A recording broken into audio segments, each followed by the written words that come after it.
Okay, my name is Lemmy Kilmister and I claim my prize. I'm in a band called Motorhead. Mereka juga dikenal sebagai band paling kejam di dunia. Mereka nggak cuma mempengaruhi industri dan dunia musik, tapi mereka juga adalah sosok panutan dari band-band metal kelas dunia, mulai dari Megadeth, Slayer, sampai Metallica. Dan kalau kita ngomongin musik rock dan metal, nama mereka pastinya nggak bisa dihilangkan begitu saja. Mereka telah merilis 23 album selama 40 tahun karir musik mereka. Mereka adalah band dengan dedikasi yang paling tinggi, band paling keras dalam sejarah pertunjukan musik, band yang tidak peduli dengan pengaruh industri, dan band ini dikenal dengan nama Motorhead.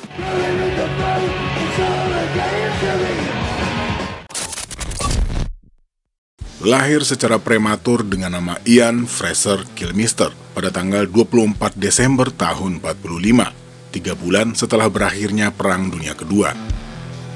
Bakat seni Lemmy mungkin diturunkan dari sang ayah, yang juga adalah seorang pemain piano di masa mudanya, yang ternyata juga pernah tergabung di Angkatan Darat.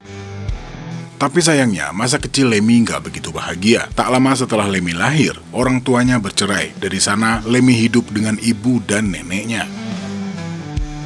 Setelah mengisi masa kanak-kanaknya di Newcastle, di saat dia berumur 10 tahun, ibunya kembali menikah dengan seorang pemain rugby yang sudah mempunyai 2 orang anak. Mereka pun kembali pindah ke sebuah desa yang bernama Bentlands di Wales.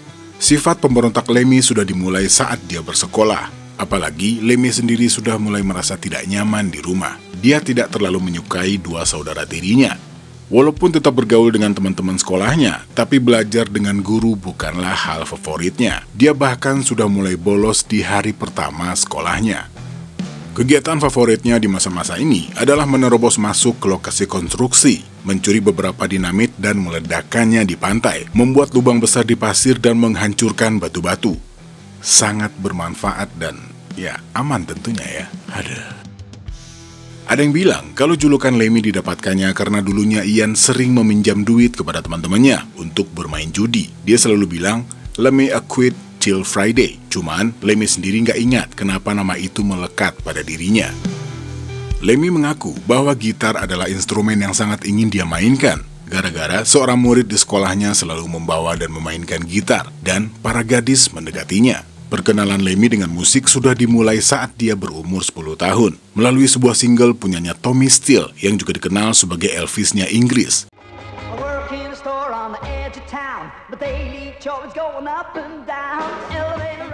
Pada saat itu rock and roll baru saja diperkenalkan oleh Elvis dan Chuck Berry, dan perkenalan Lemmy dengan rock and roll semakin dalam melalui sebuah band yang bernama Bill Haley and His Comet. Dan melalui album The Buddy Holly Story punyanya Buddy Holly, Lemmy semakin mendalami kecintaannya kepada musik rock and roll. Lemmy mulai memainkan gitar yang dia pinjam dari ibunya. Lemmy sempat mengatakan, saya memutuskan untuk bermain gitar sebagian kecilnya karena ingin bermain musik, dan 60%-nya untuk memikat para wanita. Lemmy semakin mendalami permainan gitarnya melalui gitar Hawaii kepunyaan ibunya tersebut di sekitaran umur 12 tahun. Selanjutnya, Lemmy pun memulai kehidupan rock and roll-nya, memulai petualangan dengan para wanita dan beberapa kebiasaan lainnya yang membuat Lemmy harus dikeluarkan dari sekolah di saat dia berumur 15 tahun. Dan setelahnya, dia pun memulai band pertamanya.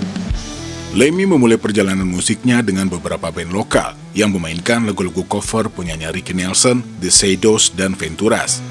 Melalui band yang bernama The Rocking Vickers, Lemmy pun mulai mencicipi sedikit ketenaran di dunia musik dari tahun 65 hingga 67, yang juga sempat menandatangani kontrak dengan CBS dan juga sempat mengeluarkan 3 buah single. Namun setelahnya, Lemmy memutuskan untuk pindah ke London untuk mencapai cita-citanya menjadi seorang bintang. Sebuah band beraliran space rock yang bernama Hawkwind adalah band pertama Lemmy saat dia memulai karirnya di London. Dari tahun 1971 hingga 1975, Lemmy menapaki karirnya di London bersama Hawkwind. Band ini juga sempat merilis single yang berjudul Silver Machine yang juga menempati posisi kedua di chart tangga lagu di tahun 72.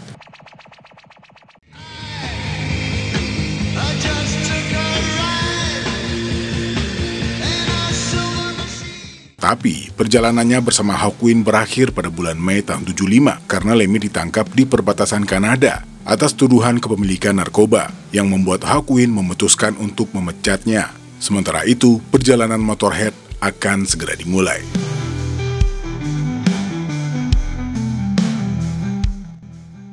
Oke, sebelum kita lanjut, selama karirnya dalam bermusik, Motorhead diketahui mempunyai dua formasi klasik. Formasi awal ini sempat diisi oleh seorang gitaris yang bernama Larry Wallis, serta seorang drummer yang bernama Lucas Fox. Yang setelahnya, posisi Lucas digantikan oleh Phil "Filthy Animal" Taylor, dan posisi Larry digantikan oleh Fast Eddie Clarke, sebelum mereka mengeluarkan album pertama di tahun 77. Dengan formasi Lemmy, Filthy, dan Eddie, Motorhead menghasilkan beberapa karya terbesar mereka dan menciptakan reputasi sebagai pionir heavy metal yang dikenang hingga saat ini. Tapi pada tahun 84, formasi band ini kembali mengalami perubahan dengan menambahkan dua orang gitaris, Phil Campbell dan Wurzel. Sementara di posisi drum diisi oleh Mikkey Dee yang sebelumnya juga sempat ada nama Pete Gill di dalamnya. Namun setelahnya, Wurzel meninggalkan band ini pada tahun 95. Formasi Lemmy, Phil, dan Mikkey adalah formasi paling lama dari band ini. Saat Motorhead terbentuk di tahun 75, musik rock memang sudah mulai menemukan bentuknya. Tapi, Lemmy punya visi yang berbeda. Saat itu rock masih banyak dipengaruhi oleh elemen blues dengan riff-riff yang berat dan atmosfer gelap seperti yang dibawakan oleh Led Zeppelin, Black Sabbath, dan Jimi Hendrix. Walaupun begitu, Lemmy merasa bahwa ada sesuatu yang masih bisa didorong lebih jauh, sesuatu yang lebih liar, lebih cepat, dan lebih kasar. Awalnya, band baru ini akan diberi nama Bastard oleh Lemmy, tapi sang manajer Douglas Smith memberi pertimbangan kalau nama itu terlalu kontroversial dan sulit diterima media. Doug meyakinkan Lemmy bahwa jika menggunakan nama Bastard, kemungkinan besar hal ini bisa menghalangi mereka tampil di televisi atau radio. Dan Lemmy pun akhirnya setuju dan mengganti nama band ini menjadi Motorhead, yang diambil dari lagu yang ditulisnya saat masih tergabung di Hawkwind. Lemmy, dengan latar belakangnya yang juga sudah terlibat di berbagai band, termasuk Hawkwind, membawa pengalamannya dan juga keinginan untuk membuat musik yang tidak hanya keras, tetapi juga lebih tak terkendali. Dia nggak mau Motorhead menjadi band yang sekedar mengikuti tren. Visi Lemmy adalah menciptakan musik yang seakan menghantam pendengarnya tanpa ampun. Perpaduan antara kecepatan punk dan kekuatan heavy metal. Aku ingin Motorhead terdengar seperti Chuck Berry dengan volume 10 kali lipat dan 2 kali lebih cepat, katanya. Tapi di luar cita-cita Lemmy, keberadaan Motorhead hampir saja hanya menjadi angan-angan yang terlalu indah untuk jadi kenyataan. Kalau saja pada saat itu Lemmy menyerah dengan keadaan, sepertinya tidak akan pernah ada album legendaris seperti Overkill, Ace of Spades, dan karya-karya besar lainnya. Semua itu hampir berakhir, bahkan sebelum sempat dimulai. Formasi awal band ini bermula di saat Lemmy baru saja dikeluarkan dari Hawkwind pada tahun 75. Dalam situasi penuh frustasi tapi masih dipenuhi semangat, Lemmy mengumpulkan dua musisi lainnya, Larry Wallis yang adalah seorang mantan gitaris dari band Pink Fairies dan Lucas Fox di posisi drum. Namun, perjalanan band ini tidaklah mulus sejak awal. Dari awal terbentuknya, masalah demi masalah mulai muncul. Lemmy ingin membawa Motorhead ke arah musik yang keras dan cepat, tetapi mereka menghadapi berbagai kendala, termasuk masalah teknis di studio dan ketidakcocokan antara para anggota band. Sesi rekaman debut album mereka yang berjudul On Peril berlangsung dengan penuh ketegangan. Lucas Fox dianggap tidak cukup mumpuni di posisi drum, hingga akhirnya digantikan oleh Phil "Filthy Animal" Taylor di tengah proses rekaman. Meskipun album tersebut akhirnya selesai, tapi saat itu label mereka, United Artists, memutuskan untuk tidak merilis album ini. Sepertinya ramuan mereka belum bagus, sepertinya komposisi mereka belum sempurna, dan sepertinya harus ada perubahan signifikan jika mereka tetap ingin bertahan dengan konsep yang sudah ditetapkan sampai titik ini. Pada bulan Mei tahun 76, diputuskan bahwa band ini membutuhkan dua gitaris, dan berharap dengan hadirnya gitaris baru, mereka bisa mengeksplor lebih banyak lagi gaya ke dalam musik Motorhead. Tapi di satu sisi, setelah menetapkan Fast Eddie Clarke sebagai gitaris kedua, Larry Wallis terkesan agak sedikit ogah-ogahan. Menurut beberapa sumber, Larry ini boleh dibilang orangnya nggak terlalu suka bersosialisasi. Sementara itu, semenjak Phil bergabung, hubungannya dengan Lemmy semakin dekat. Mereka sering nongkrong, mereka sering barengan ke studio dan ngelakuin hal-hal lain. Di satu sisi, Larry terlihat nggak begitu antusias dan terkesan nggak begitu peduli dengan situasi pada saat itu. Jual mahal lah kesannya. Walaupun Phil dan Lemmy sering berkunjung ke rumahnya yang lumayan jauh, tapi sepertinya Larry nggak begitu peduli. Dan katanya Larry lah yang juga mempertimbangkan untuk menambahkan satu gitaris lagi ke dalam formasi band ini. Phil Taylor dan Eddie Clark sudah saling mengenal sebelumnya, dan Phil pernah mendengar permainan Eddie. Hingga pada suatu hari, Phil mengundang Eddie untuk ikut latihan bersama Motorhead. Saat itu, Larry Wallis datang terlambat, jadi Lemmy, Phil, dan Eddie mulai jamming sambil menunggu. Ada yang bilang, waktu Larry akhirnya datang, dia langsung ngeset alat-alatnya, nyetel volume sekeras mungkin, bermain selama setengah jam terus pergi gitu aja. Tapi menurut Lemmy, Larry lebih sibuk dengan dirinya sendiri, nggak peduli sama teman-temannya. Hingga satu persatu mereka pun keluar dari ruangan. Tapi apapun yang terjadi, intinya, setelah momen itu, Motorhead tetap menjadi trio, dengan Eddie Clark yang menggantikan posisi Larry, dan lahirlah formasi klasik kedua Motorhead. Formasi baru, harapan baru, dan semangat baru. Motorhead Season 1 Episode 2 ini kembali mencoba merekam single yang berjudul Living Here di bawah bendera sebuah label punk rock yang bernama Stiff Records. Tapi karena masih terikat kontrak kerjasama dengan United Artists, lagu ini pun kembali gagal dirilis. Perjalanan yang dirasa terlalu berat dan tanpa dukungan dari pihak manapun membuat Phil Taylor dan Fast Eddie memutuskan untuk meninggalkan Motorhead. Setelah perdebatan panjang yang cukup melelahkan, akhirnya mereka setuju untuk mengadakan pertunjukan terakhir di Marquee Club pada tanggal 1 April tahun 77.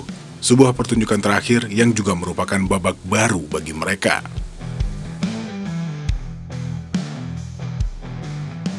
Untuk mengenang perjalanan mereka yang singkat tapi berat ini, band ini memutuskan untuk merekam pertunjukan mereka secara live.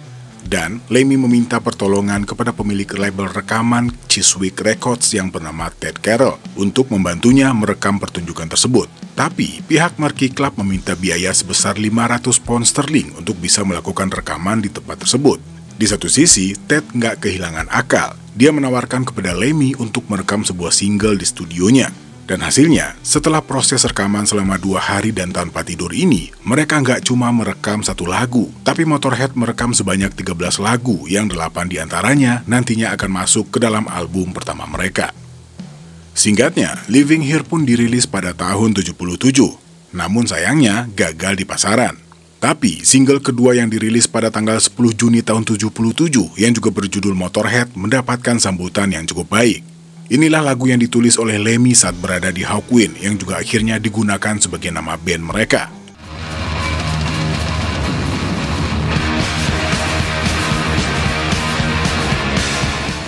Dan 2 bulan kemudian, pada tanggal 12 Agustus tahun 77, lahirlah album pertama band ini melalui Chiswick Records.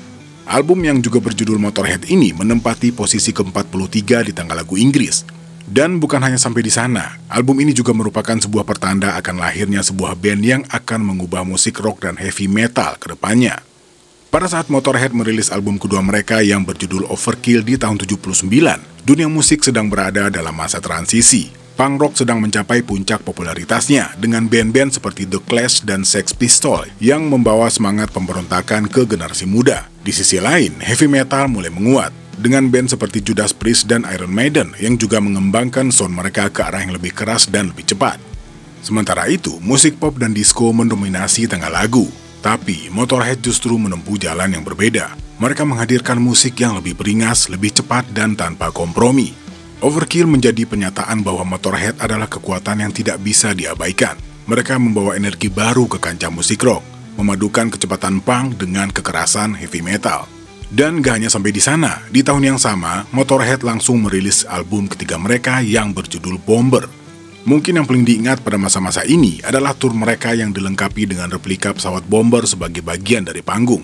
Set ini sangat legendaris, yang pastinya menjadikan Motorhead dikenal sebagai band dengan live performance yang brutal dan intens. Album On Peril akhirnya dirilis pada tanggal 2 November di tahun yang sama. Album ini juga memberikan gambaran awal tentang gaya musik Motorhead. Seiring berjalannya waktu, Motorhead pun memasuki era baru dalam karir mereka dengan sebuah rilisan album ikonik yang berjudul Ace of Spades pada tahun 80. Album ini menjadi titik balik yang mengukuhkan nama Motorhead sebagai salah satu kekuatan terbesar di dunia rock dan heavy metal. Lagu-lagu seperti Love Me Like a Reptile dan Shoot You in the Back menunjukkan perkembangan kualitas Motorhead dari masa ke masa. Dengan Ace of Spades, Motorhead menyajikan kombinasi sempurna antara heavy metal dan punk. Lagu utama yang juga berjudul Ace of Spades bukan hanya menjadi lagu andalan, tetapi juga menjadi anthem bagi para penggemar rock dan metal di seluruh dunia.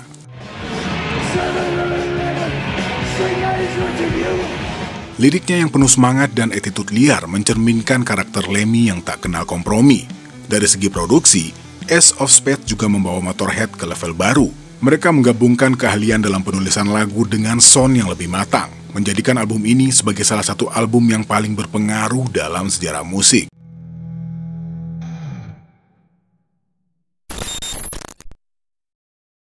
Tapi, di sisi lain, nama besar yang sudah mulai mereka sandang dan dengan padatnya jadwal manggung dan kegiatan mereka tidak diimbangi dengan gaya hidup yang lebih baik, terutama Lemmy yang semakin liar dengan pesta alkohol dan seks bebasnya. Akibatnya, salah satu pertunjukan besar yang bernama Heavy Metal Barn Dance di Bingley Hall, Stafford harus dihentikan karena Lemmy yang tiba-tiba jatuh pingsan di atas panggung. Walaupun para fans dan media menganggap ini adalah sebuah pertunjukan yang teatrikal, tapi rekan-rekannya di Motorhead menganggap sebaliknya. Ditambah dengan pertengkaran-pertengkaran kecil lainnya yang mulai berimbas kepada memanasnya hubungan mereka di dalam band.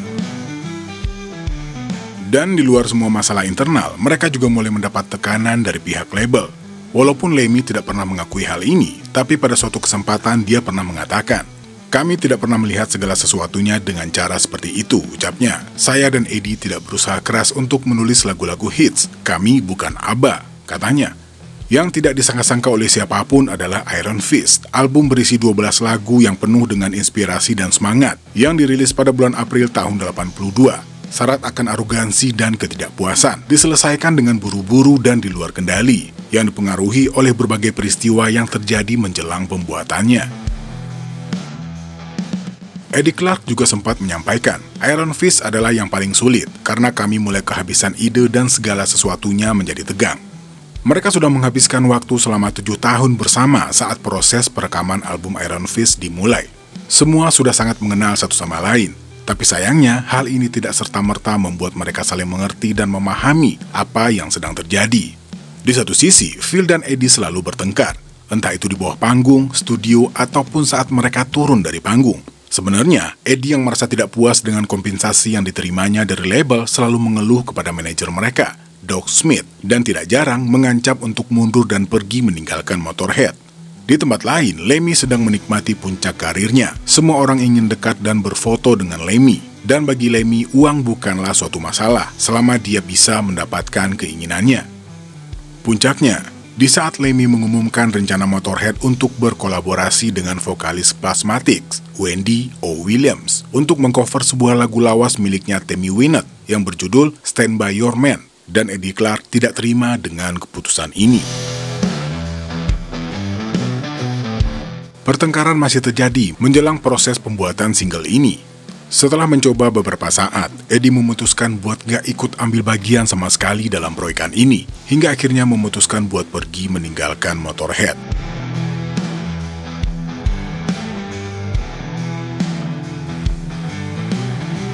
Tapi pada saat diwawancara, Eddie sempat mengatakan bahwa Filthy adalah pemicu utama saya dikeluarkan dari band. Perhatikan bahwa saya tidak menyebutnya keluar, karena itu bukan pilihan saya. Saya telah membayangkan mati di atas panggung bersama Motorhead. Jadi ini merupakan sebuah pukulan ketika mereka tidak menginginkan saya di dalam band lagi, jelasnya.